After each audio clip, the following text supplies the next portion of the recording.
안녕하세요. 지산튜브입니다. 모든 사람이 부동산으로 행복해지는 그날까지 지산튜브가 여러분과 함께 하도록 하겠습니다. 구독, 좋아요, 알람 설정은 컨텐츠 제작에 큰 힘이 됩니다. 오늘은 김포에 공급된 지식산업센터, 그 중에서도 양천역과 구례역에 공급된 지식산업센터의 현황에 대해서 알아보도록 하겠습니다. 왜 김포냐? 그만큼 김포가 어렵기 때문입니다. 최근에 김포에 관련된 상담 전화가 많이 오고 있습니다. 그래서 현황이 어떤지 자세히 알려드리기 위해서 이 영상을 만들었습니다. 김포에 관심 있거나 김포에 투자하셨던 분들에게 좋은 영상이 되었으면 좋겠습니다. 그럼 시작하도록 하겠습니다.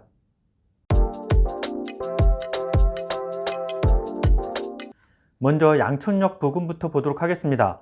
양촌이 어디냐 하실 수 있는데, 예전에 대표적인 장수 드라마였던 전원일기의 배경이 바로 양촌이었습니다. 바로 그 양촌입니다. 양촌역 주변으로는 샹보르 영모 파라드, 디원시티, 디원시티 시그니처, 리브타워, 센트레비즈까지 공급되었거나 공급될 예정입니다. 이곳 사거리에서 도보로 8분, 가깝지도 그렇다고 멀지도 않습니다. 위쪽부터 샹보르 영모 파라드입니다. 2022년 3월에 사용 승인이 났습니다. 연면적이 11,546평이고 지하 3층부터 지상 10층 규모입니다. 아래 디원시티가 있습니다. 2020년 12월에 사용 승인이 났습니다. 연면적이 19,445평으로 지하 4층부터 지상 10층으로 이루어져 있습니다.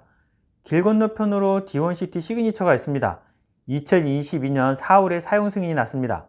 A, B 두 개 동으로 이루어져 있는데 연면적이 19,666평입니다. 바로 옆에 리브타워가 한참 올라가고 있습니다.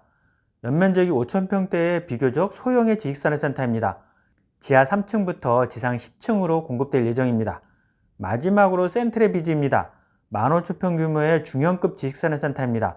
지하 3층부터 지상 10층으로 구성되었고 2024년 10월경에 준공이 예정되어 있습니다. 그리고 센트레비즈 바로 옆에 5만 평 규모의 물류센터가 건설 중에 있습니다. 지식산업센터가 들어온다는 얘기가 있었던 것 같은데 없던 얘기가 된 듯 합니다. 이곳이 얼마나 바뀌었는지 보시면 2017년과 최근 사진을 보시면 완전히 새로운 도시가 되었다는 걸 느끼실 수 있습니다. 과거 마곡을 보는 것과 비슷합니다. 먼저 입주율을 보시면 상황이 썩 좋지는 못합니다. 특히 샹보르는 여전히 30-40%대에 머물러 있습니다. 디원시티와 시그니처도 역시 만족스럽지는 않습니다. 디원시티 같은 경우는 80% 정도 보입니다. 시그니처는 70에서 80% 정도로 보입니다. 보시는 것과 같이 입주율이 안 받쳐주니까 상가도 공실이 많이 있고 유동인구도 많지가 않습니다. 유동인구가 받쳐줘야 상가도 많을 텐데 많은 상가들이 비어 있습니다. 문제는 이런 상황에서 리브타와 센트레비즈가 입주를 한다고 하면 한동안 어려움이 가중될 것으로 보여집니다. 임대료가 무너지다 보니 임대료보다 대출 이자가 더 많은 상황입니다. 당연히 리브타워나 센트레비즈가 입주를 하게 된다고 하면 임대료가 더 떨어질 확률이 많습니다. 주변을 보시면 오피스텔이 많습니다. 대략 5천여 세대가 있습니다. 거의 미니 신도시급입니다. 어마어마하죠? 이 중 많은 필지가 사실은 지식산업센터 부지였는데 오피스텔로 전환되었습니다. 아마도 수익성 때문이겠죠. 매매는 600만원 전후에서 이루어진다고 하지만 거의 이루어지지 않고 여전히 잔여실이 많이 남아 있습니다. 임대는 2만원이 되지 않습니다. 문제는 앞서 언급한 공실입니다. 장기간 공실이 되고 있고 공급이 더 예정되어 있기 때문에 공실 문제는 앞으로도 계속될 것으로 보여집니다.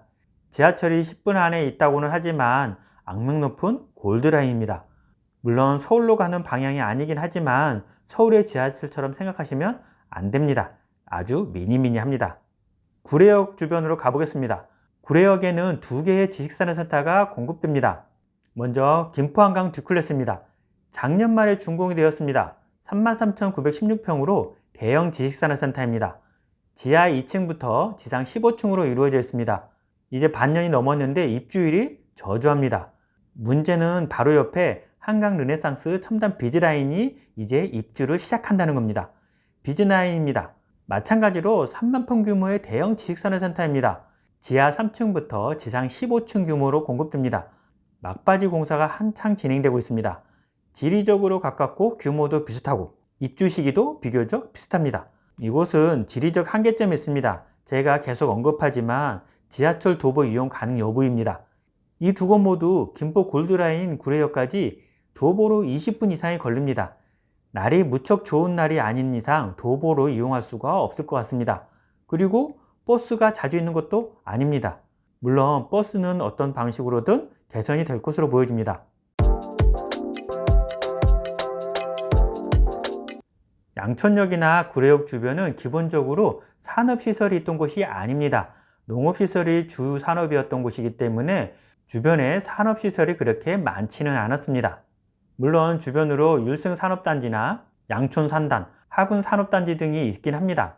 하지만 이 주변의 산업단지들은 건설된 지가 그렇게 오래되지 않았습니다. 즉 환경이 나쁘지 않다는 것이죠.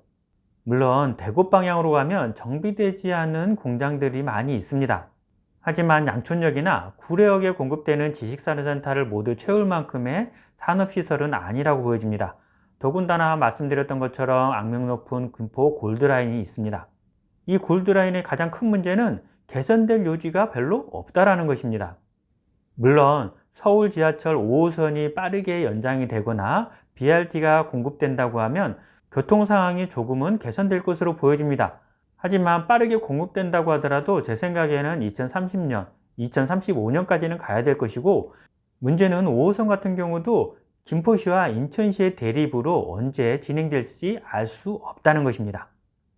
안 좋은 얘기만 계속해서 죄송스럽긴 하지만 투자 목적이시라고 하면 현실을 잘 파악하고 투자를 하셔야 되기 때문에 꼭 아셔야 되는 부분이라고 생각됩니다.